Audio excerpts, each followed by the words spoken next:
Imagine this. It's January 1st, 2024. You are celebrating the dawn of the new year. Fireworks light up the sky and hope fills the air. Suddenly, the ground begins to tremble. At first, it's subtle, a faint rumble beneath your feet. Then, without warning, the earth explodes with a 7.6 magnitude earthquake. Buildings sway, roads crack, and chaos erupts. This is no ordinary quake. It's the 2024 Sea of Japan earthquake, and it's only the beginning. Over the next 24 hours, the Earth refuses to rest. 155 aftershocks, some small, some terrifyingly large, rip through the region. The ground keeps shaking, as if the planet itself is angry. And then, the ocean strikes back. Tsunami waves as high as 1 meter crash into Japan's west coast. The Japan Meteorological Agency issues a major tsunami warning, urging people to flee to higher ground. The clock is ticking. The waves are coming. And the question on everyone's mind is, will Japan survive this nightmare? As of now, two big questions arise.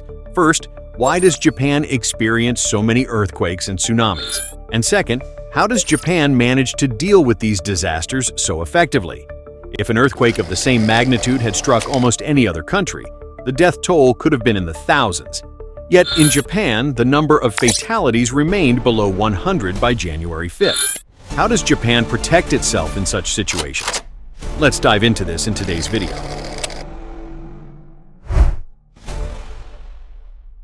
The earthquake that just hit Japan is being called the 2024 Sea of Japan earthquake, or the Noto Peninsula earthquake.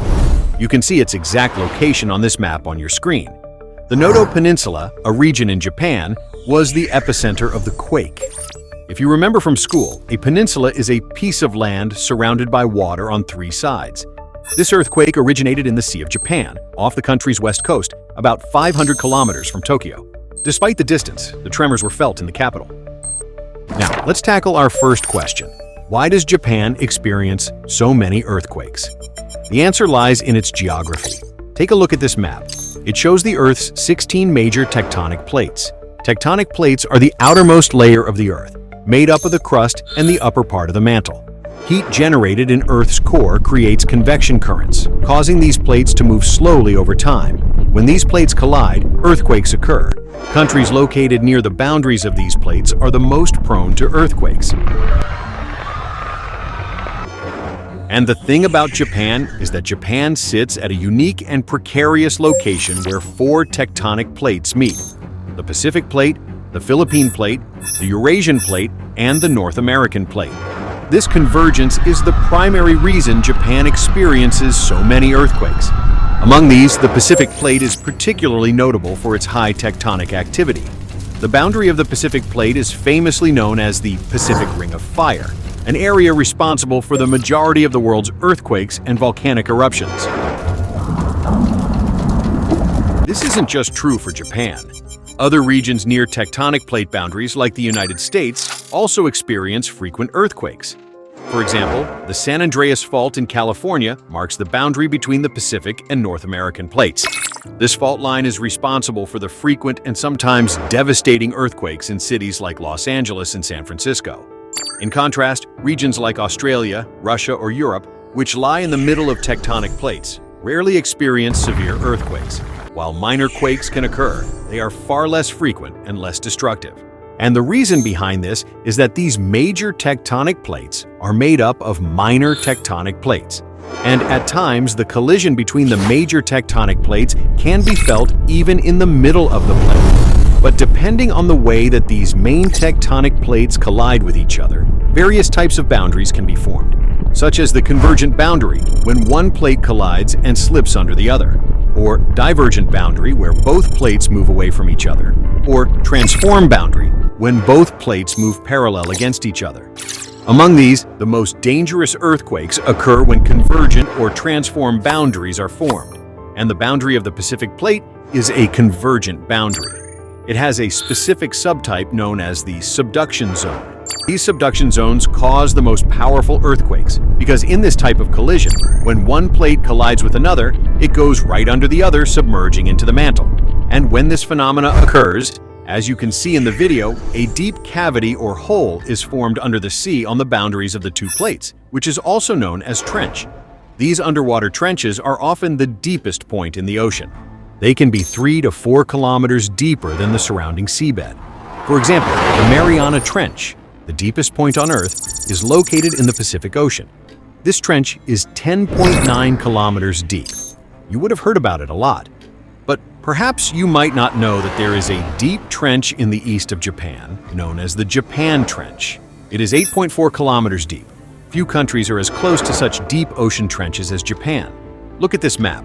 This map shows you the depth of the sea in different parts of the world. The lighter the color, the shallower the ocean, and the darker the color, the deeper the ocean. Look around most of the countries: Indian coastlines, African coastlines, South American coastlines. They are shown in a light color, but zoom in and look at Japan. On the right side of Japan, there is a massive dark area. This is the Japan Trench, and through it crosses our imaginary ring of fire, the Pacific Ring of Fire. Due to the movement of the tectonic plate, such horrific earthquakes are caused. The sea is so deep here, most number of volcanoes are found here. And due to this, the area that gets the most tsunamis is the country of Japan. This proximity makes Japan highly vulnerable to tsunamis. When an earthquake occurs near a trench, the resulting tsunami waves have less distance to travel, leaving little time for warnings. For this reason, Japan is at the highest risk from tsunamis. In fact, the word tsunami itself comes from Japanese. Tsu means harbor, and nami means wave. Historically, Japan has faced so many tsunamis that the term became globally recognized, since there were so many tsunamis in Japan. When the news of the Japanese tsunamis spread all over the world, the word tsunami became popular, and people have started using it since then. Approximately 90% of the world's earthquakes and 75% of its active volcanoes are found in the Pacific Ring of Fire. Given its geography, Japan has always been in a danger zone, but this has also pushed the country to become a global leader in disaster preparedness. Since the geography of this area is such, historically, Japan has always been in a danger zone. But perhaps this is why Japan has been at the forefront. The buildings built in Japan have to meet strict earthquake-proof standards. There are 3 standards. The lowest is the Taishin standard. The requirement mandates the minimum thickness of the pillars, walls, and beams of the buildings, so that if an earthquake shakes the building can resist it. Second is the Seishin standard, which is recommended for tall buildings where they are required to install dampers to absorb the earthquake's energy.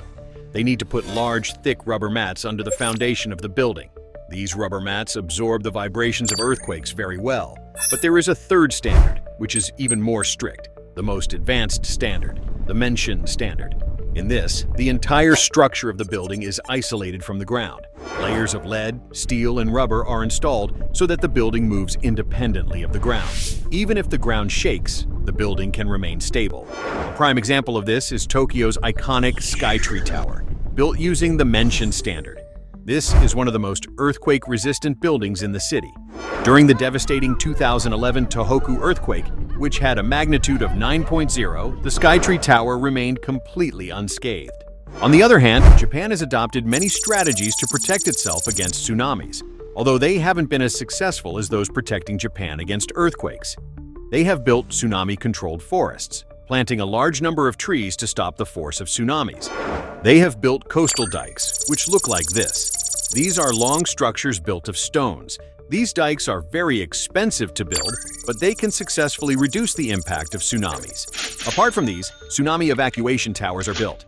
In areas with a high risk of tsunami and a significant population, since people do not get a lot of time for evacuation, they are told to take shelter in these towers, located at a high point, to be protected from the tsunamis. They have improved their warning systems.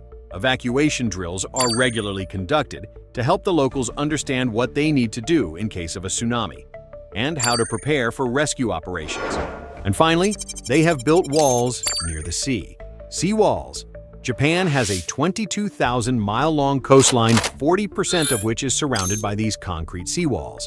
But unfortunately, these walls are not always effective, as it happened in 2011. Watch this video.